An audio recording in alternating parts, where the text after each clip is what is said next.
A continuación, Verde 2.0.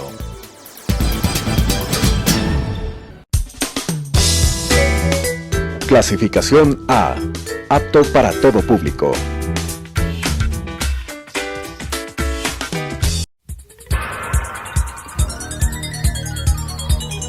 Las opiniones vertidas en este espacio por la producción y dirección del programa son de exclusiva responsabilidad de sus autores y de quienes intervienen en ellos.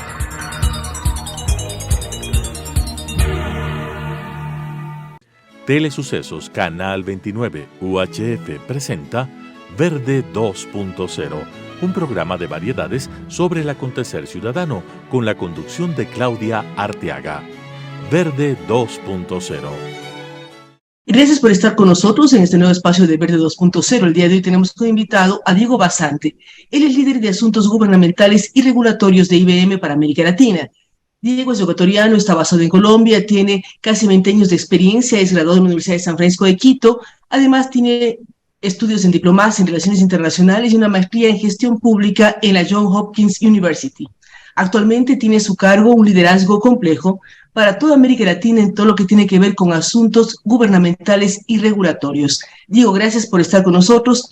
El día de hoy queríamos conversar con usted sobre la importancia de la ley de datos y de protección a los derechos de propiedad intelectual.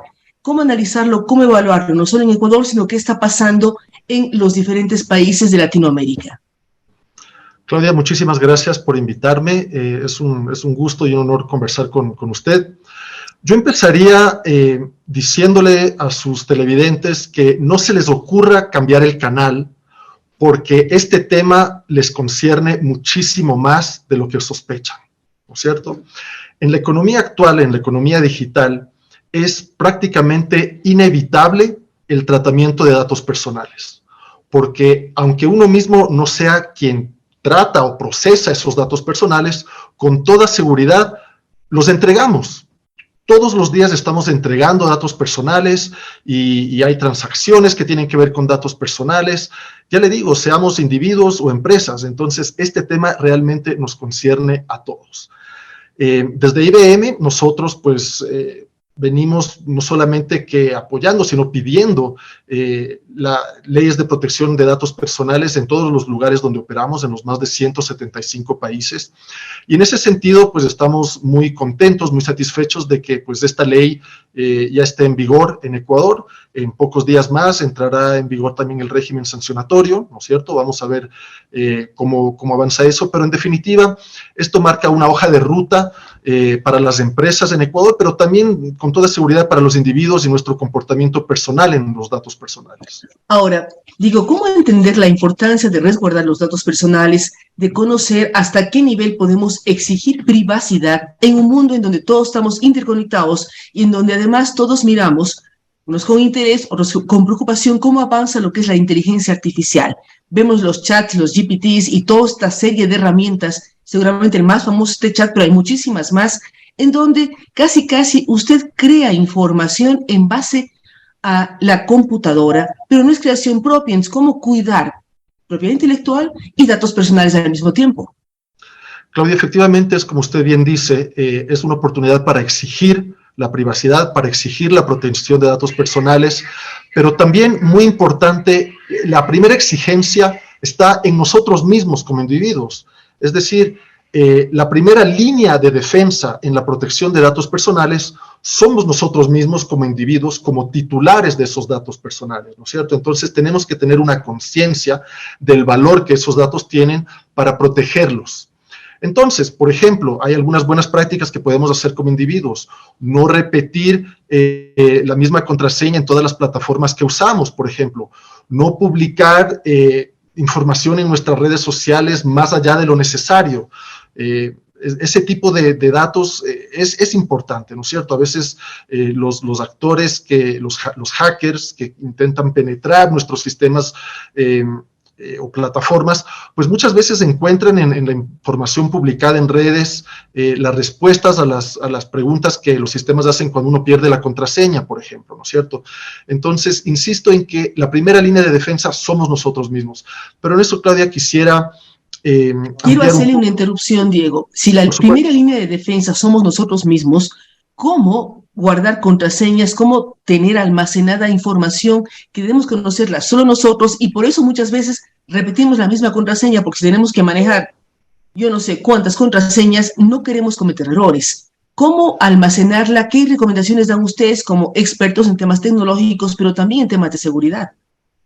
Bueno, para contestarle rápidamente su pregunta, en el manejo de contraseñas hay varios sistemas de manejo de contraseñas precisamente que otorgan contraseñas muy difíciles de quebrar, ¿no es cierto?, encriptadas, muy difíciles de quebrar, para que pues esas contraseñas se apliquen cada vez que intentamos ingresar a un nuevo sistema. De esa manera no somos nosotros mismos los que tenemos que recordar 20, 25 contraseñas, sino solamente una, que es la de ese sistema. Yo mismo lo hago y funciona bastante bien, ¿no es cierto? Esa es una forma de proteger nuestra seguridad. Pero más allá de esto, Claudia, yo creo que el concepto fundamental aquí es que esta ley de datos personales en Ecuador sí nos trae la oportunidad de desarrollar nuevos sistemas tecnológicos para la ciberseguridad, sí con toda seguridad impone un nuevo relacionamiento jurídico entre los actores que están en el mundo de la privacidad, pero fundamentalmente yo creo, Claudia, que nos invita a todos a un cambio cultural, ¿no es cierto? Especialmente en un país como el nuestro, en Ecuador, donde pues históricamente no hemos estado acostumbrados a darle a los datos personales el valor que tienen. Yo creo que esta ley nos da a los usuarios, a los individuos, esa oportunidad para tomar conciencia, nos empodera como titulares de los datos personales para que tomemos conciencia a nivel individual, pero también a nivel colectivo, ¿no es cierto? Las organizaciones también tienen aquí una oportunidad para diferenciarse, para tener una ventaja competitiva, para forjarse una reputación como organizaciones que respetan, manejan y cuidan los datos personales de sus clientes, de sus usuarios. Cuando usted habla de este tipo de protección y el tipo de seguridades que debemos tener todos, la ley está en vigencia, van a empezar ya a generarse las sanciones debidas, pero ¿cómo saber qué nomás debemos cuidar en datos personales? ¿Por qué la pregunta? Precisamente este fin de semana nosotros trabajamos con una activación con clientes nuestros como PromPerú y hay personas, parte de la activación era que nos den los datos de sus correos electrónicos para recibir información. ¿A quién doy y a quién no doy un correo electrónico? ¿A quién doy y a quién no doy un número de celular? O sea, ¿cómo saber qué límites hay con la información de datos personales? Uno puede dar nombre, apellido, pero ahí cuando empieza con celular, con cédula o con email, ¿cómo manejarlo o cómo saber qué confianza o qué datos debo yo dar o no dar? Porque ese es el limbo en el que estamos muchísimas personas. Bueno, y yo iría inclusive mucho más allá, ¿no es cierto, Claudia? Es decir, no solamente es el tema del correo electrónico y el número de teléfono y demás, que sí son datos personales, también, y según la jurisdicción, estos podrían ser considerados datos personales sensibles, como puede ser, por ejemplo, datos de salud, ¿no es cierto?, datos financieros, mi cuenta bancaria, mi número de tarjeta de crédito. Es decir, estos datos personales realmente son muy importantes. Y para responder su pregunta, Claudia, pues, ¿cómo saber hasta dónde puedo yo otorgar mis datos personales? Pues eso depende de la transacción en la que yo estoy con la organización, ¿no es cierto? Entonces, la organización, por un lado, tiene una obligación de transparencia y de explicabilidad. Es decir, tiene que decirme qué datos personales está recopilando y para qué los va a usar. Es decir, cuál es su uso, ¿no es cierto? Una de las posibles violaciones de la ley de datos personales es un tratamiento distinto al fin declarado, ¿no es cierto? Entonces, por ejemplo, yo puedo otorgar el uso de, no sé, mi correo electrónico a mi banco o a alguna otra empresa con la que yo interactúo, y esa empresa pues toma ese email y empieza a venderlo, a repartirlo, empiezo yo a recibir spam, ¿no es cierto? Entonces, ese ya es un uso del dato personal distinto al fin para el que yo lo declaré, para el cual yo lo acepté. Entonces, eso es una posible violación. Así que yo como usuario, por eso le insistía en el tema individual y de conciencia, tengo que tener muy claro qué datos personales estoy otorgando y para qué fin los estoy otorgando. Porque si se usa para un distinto fin, ya estamos cayendo en una violación. Ahora, ¿qué ocurre con nuestros datos personales y las llamadas telefónicas que recibimos? ¿Qué va a pasar con esta ley y con las sanciones que vienen? Porque uno recibe al menos 2 o 3 llamadas diarias por tarjetas de crédito que le venden ollas, que le venden paquetes turísticos. cómo regular ese uso y abuso de los teléfonos y los datos personales de cada ciudadano en un país. No hay quién es responsable de otorgar esa información para que a uno le vendan una serie de temas y que realmente a veces molesta muchísimo.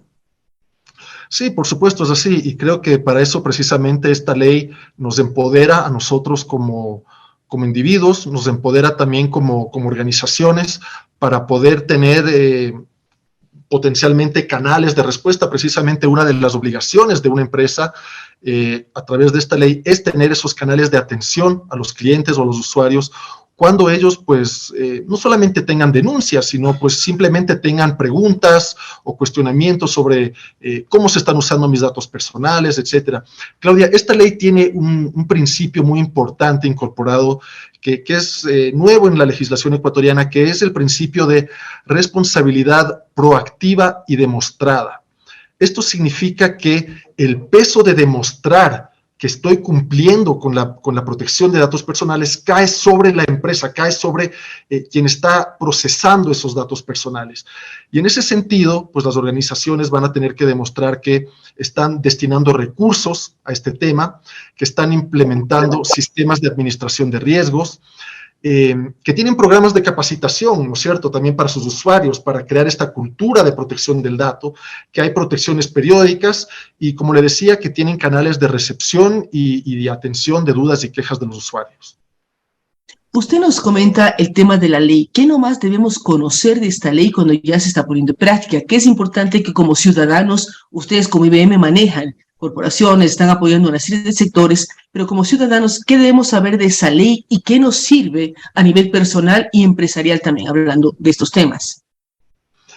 Claro, Claudia, esa pregunta yo creo que tiene una respuesta en lo individual y una respuesta en lo colectivo. En lo individual, yo creo que, una vez más, lo fundamental es el cambio cultural, una transformación cultural para que como individuos nosotros reconozcamos que tenemos ese derecho, que por cierto es un derecho que no emana solamente de esta ley, es un derecho, el de la privacidad, que está consagrado en la Constitución de la República. De hecho, esta ley emana precisamente de la Constitución, es un derecho constitucional que tenemos los ciudadanos ecuatorianos. Entonces, como ciudadanos tenemos que conocer ese derecho, tenemos que empoderarnos y tenemos que exigir primero a nosotros mismos, pero después a quienes tratan nuestros datos personales, a quienes los procesan, también el mismo respeto y cuidado con esos datos. Desde el punto de vista de las organizaciones, pues sabemos que esto pues va a traer nuevos desafíos, no solamente el tema cultural, pues sino también el establecimiento de procesos, nuevos recursos que van a tener que ser invertidos en el tratamiento de datos personales. Vamos a tener que, como empresas y organizaciones, hacer un ejercicio de identificación de las bases de datos que tenemos dentro de nuestra empresa, ¿no es cierto? Porque esas bases de datos van a tener que ser registradas ante la autoridad, es una de las exigencias de la ley. Tenemos que registrar esas bases de datos. Y además también hay un concepto nuevo, también creo que al que no estábamos muy acostumbrados en Ecuador, que es esta figura del delegado de protección de datos personales. Esto está ¿Qué significa esto? Claro, el delegado de datos personales es una figura que aparece en un par de artículos en la ley, si no me equivoco son el artículo 3 y el artículo 48 de la Ley de Protección de Datos Personales, que es pues esta persona que va a estar encargada de asesorar a la dirección de la empresa, a asegurarse de que pues a nivel colectivo hayan los procesos, haya la cultura, hayan los mecanismos para la protección de datos personales. Es una persona que va a tener que asesorar y dar consejo a los directores de la empresa para que pues implementen estos mecanismos de revisión periódica. Y pues es una figura nueva, importante. Nosotros como IBM, le digo, tenemos el conocido como CPO, ¿no? El Chief Privacy Officer. Entonces, pues desde nuestro lado creemos que tenemos la experiencia necesaria y pues esperamos y estamos abiertos a pues dar consejo a nuestros clientes y a las empresas que trabajan con nosotros en ese sentido. Esto es muy importante, los consejos y esta participación en medios de comunicación que ustedes pueden aconsejar a las personas. Reiteramos el tema de cómo cuidar nuestra información, cómo saber qué es real, qué no es real. En Ecuador y en otros países de Latinoamérica con los cuales ustedes trabajan, vemos que las personas son víctimas de estafas porque entregan datos personales. Le llama y dice, usted se ganó un carro, deme su número de cuenta. Y la gente confiadamente se los da. Entonces, ¿cómo hacer que las personas cuiden información y sepan a quién dar y a quién no dar ciertos datos? Porque lamentablemente vemos las piramidaciones, las estafas de usureros o de personas que empiezan a requerir préstamos a unos intereses extraordinarios, pero que al final es una estafa. Y eso depende muchísimo de cómo manejamos nuestra información personal. Claudia, yo insisto mucho en el tema cultural y de conciencia. Esto no es un tema necesariamente de tecnología, ¿no es cierto? Es un tema que empieza por un cambio cultural. Yo no le entregaría la llave de mi casa a cualquier persona, ¿no es cierto? Yo no le entregaría la llave de mi casa a alguien que me llama y me hace alguna pregunta de que quiere ver algo en mi casa o demás, porque yo sé que esa llave da acceso a los espacios íntimos y personales míos. Entonces, de la misma forma, las personas no debemos dar de una manera gratuita, sin preguntar, sin cuestionar nuestros datos personales. Y para llegar a ese punto, lo primero que hay que hacer es valorar esos datos personales. Así como yo valoro y cuido la llave de mi casa, y cuando salgo de mi casa digo, a ver, tengo la llave conmigo, ¿dónde la guardé? ¿En qué bolsillo está? Y siempre la tengo muy presente porque sé el valor que tiene. De la misma forma, yo tengo que valorar esos datos personales, porque yo sé que esos datos personales pueden dar acceso a un montón de información potencialmente sensible, información financiera, etcétera, que tiene que ser cuidada. Entonces, lo primero es darle valor a eso. Y después, por supuesto, viene el tema tecnológico y de la ciberseguridad. Y ahí, pues, nosotros, insisto, en IBM tenemos amplia experiencia en temas de ciberseguridad. Sabemos que la pregunta que hay que hacer en estos casos es, ¿qué, quién y por qué? Es decir, ¿qué datos se están accediendo? ¿Quién está accediendo a esos datos y por qué? ¿No es cierto? ¿Para qué?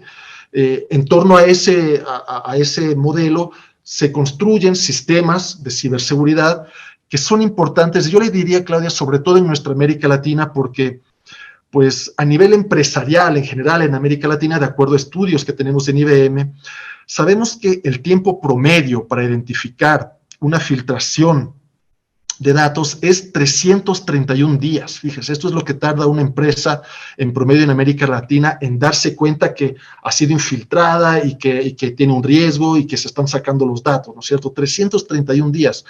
Es realmente inaceptable, es una disrupción para el negocio, es una pérdida económica, es una pérdida de tiempo y de energía para una empresa y pues eso tiene que mejorar. La tecnología ayuda, pero la toma de conciencia es lo primero. La tecnología y además el tener una malicia y el prepararse, porque hay una serie de cursos online también de cómo cuidar datos personales. Las empresas nos mandan cursos y hacerlo a conciencia para ir garantizando esta confidencialidad y la seguridad de la información. Ahora, Diego, ustedes en IBM usted trabaja en asuntos públicos en toda Latinoamérica. ¿Qué está pasando en cada uno de los países? ¿Qué países son más susceptibles de ser víctimas de fraudes cibernéticos? Claudia, todos somos susceptibles de ser víctimas de este tipo de ataques, porque quienes buscan beneficiarse o lucrar económicamente de este tipo de ataques, lo que hacen es identificar, explorar las vulnerabilidades que existen en los diferentes sistemas. Entonces, en ese sentido, pues la nacionalidad importa poco, el sector empresarial en el que una empresa esté importa poco.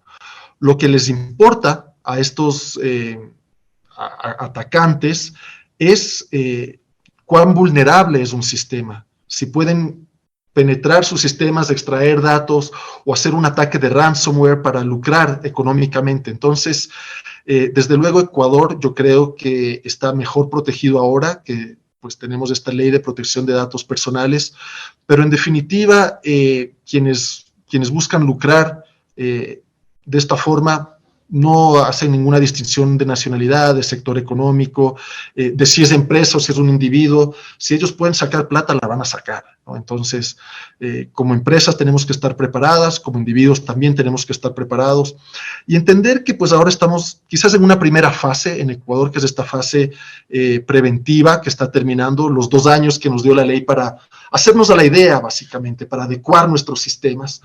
Y ahora, pues lo próximo es una fase que yo llamaría una fase más reactiva, ¿no es cierto? Es una fase en la que vamos a empezar a ver quizás las primeras denuncias en Ecuador basadas en esta ley, y después ojalá pues lleguemos a esta fase un poco más madura, una fase proactiva en donde ya a nivel general haya una cultura del cumplimiento y pues un conocimiento maduro del valor que tienen los datos personales. Ese es el objetivo final. Para terminar, Diego, ¿cómo hacer con las jóvenes generaciones? ¿Cómo enseñar el manejo tanto de datos personales como de sus propias redes sociales? Usted decía, yo no doy la llave a un extraño para que entre a mi casa, pero los chicos, y no solamente los chicos, sino la población en general, publica su casa en redes sociales. O sea, está todo expuesto.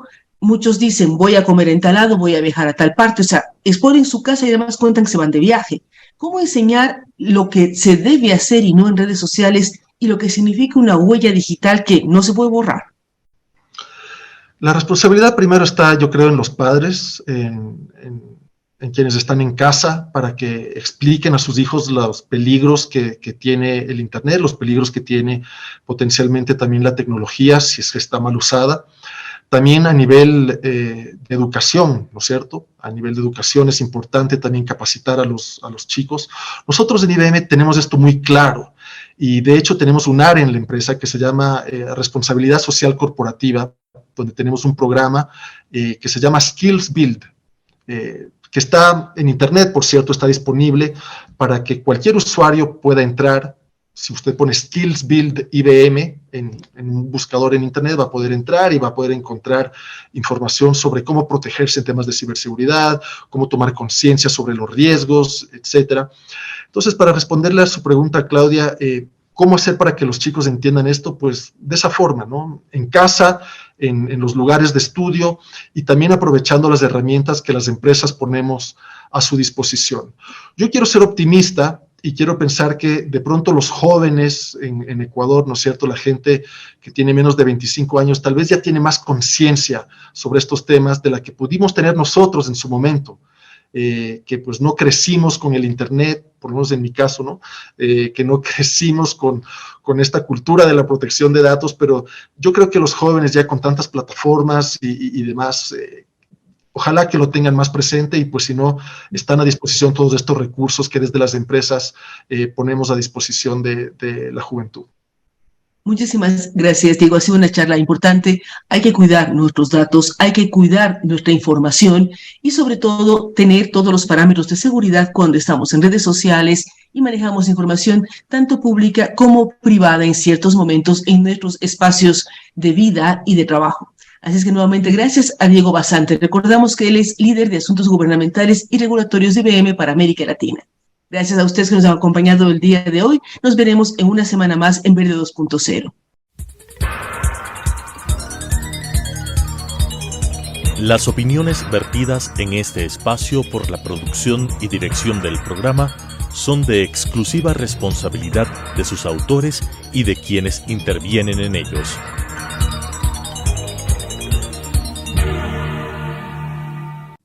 Telesucesos Canal 29 UHF presentó Verde 2.0, un programa de variedades sobre el acontecer ciudadano con la conducción de Claudia Arteaga. Verde 2.0.